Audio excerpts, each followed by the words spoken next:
I know many of you are aspiring to be doctors, engineers, artists, entrepreneurs, and many other things. But the truth is, if you don't master the art of investing, you won't be able to generate wealth. So, if you want that Lamborghini or Ferrari you've been dreaming of, hit the subscribe button below to support your new favorite channel, The Teenage Investor.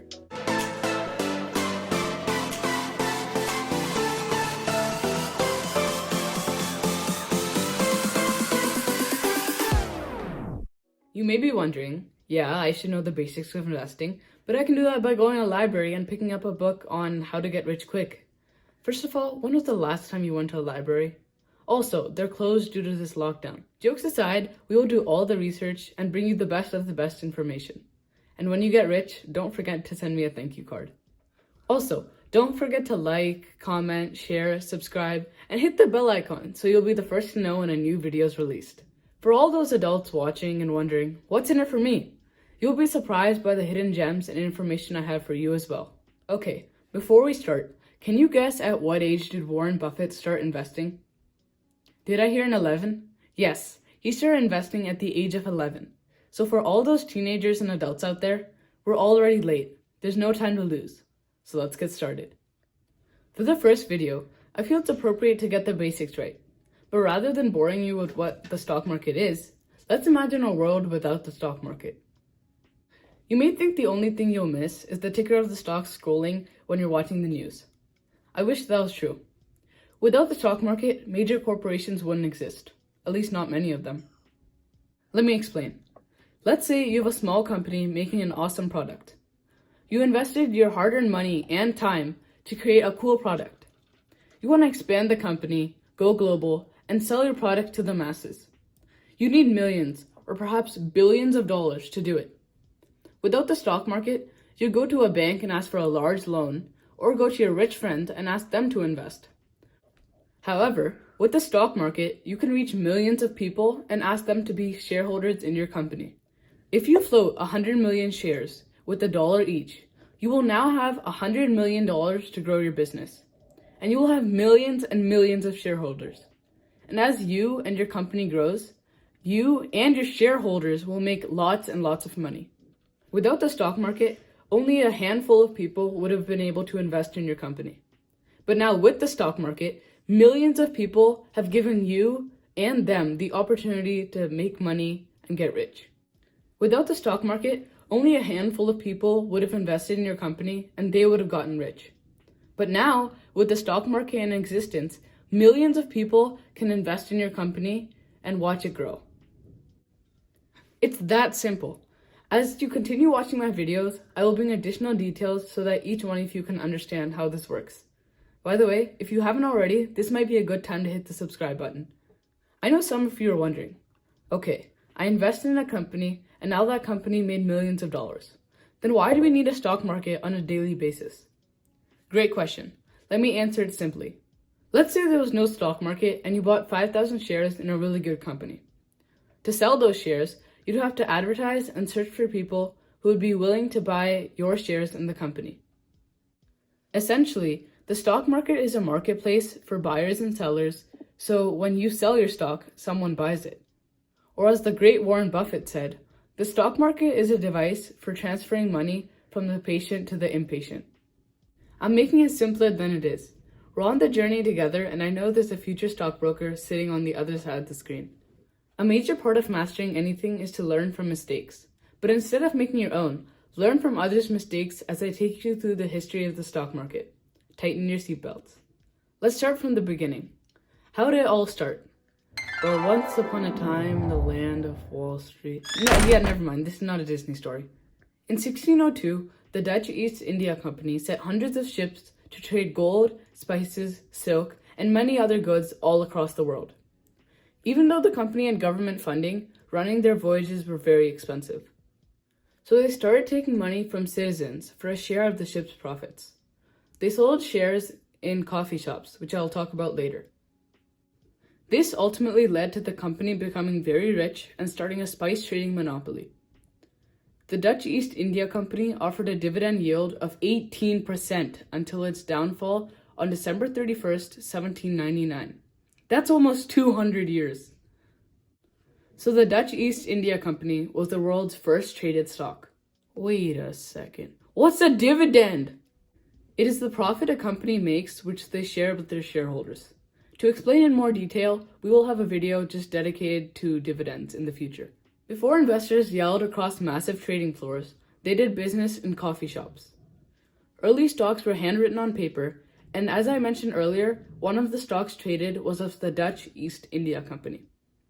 Later, people realized it would be way more efficient if they had a dedicated place to buy and sell stocks. People did not understand the importance of the stock market in the early days. Some people realized it was valuable, but nobody truly understood its potential and what it was shaping up to be. The early days of the stock market were very wild. In London, businesses would open up overnight and issue stocks and shares of somewhat crazy and new ventures. Companies were able to make thousands of pounds before even one ship had left the harbor.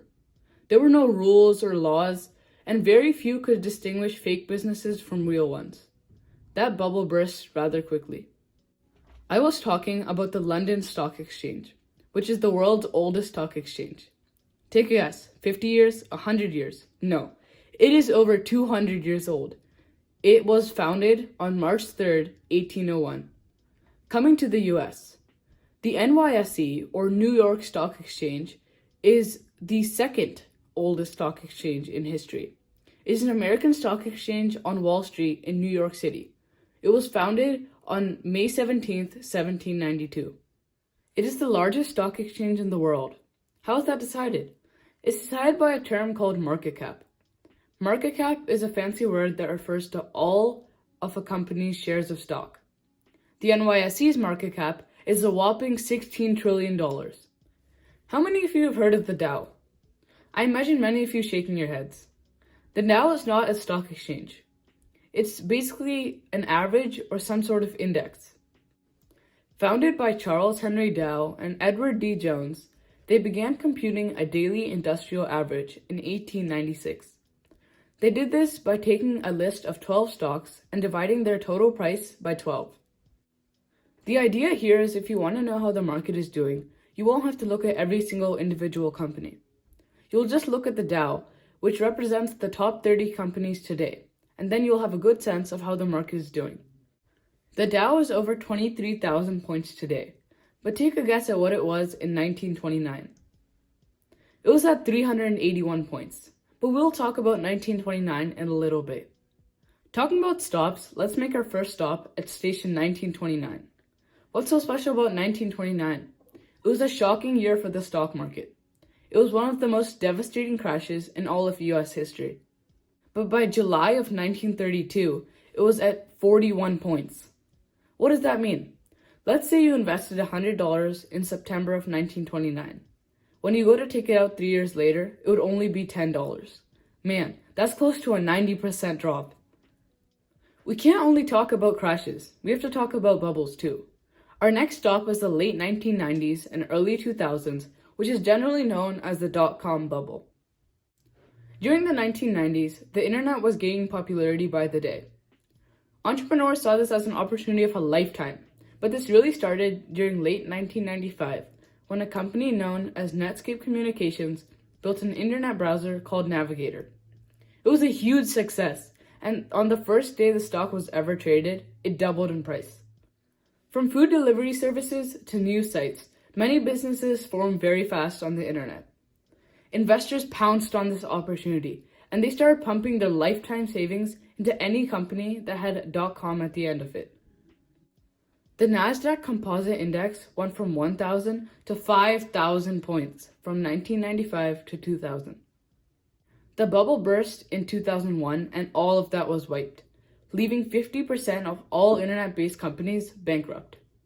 One more stop, but unfortunately another scary one. The year 2008 is known as the 2008 financial crisis. Remember our first stop?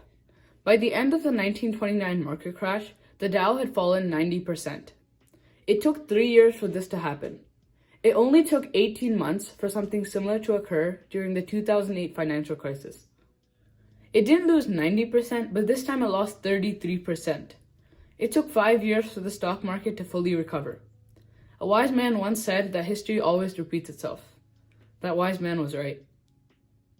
In 2000s, it was the dot-coms, but in 2008, it was home loans.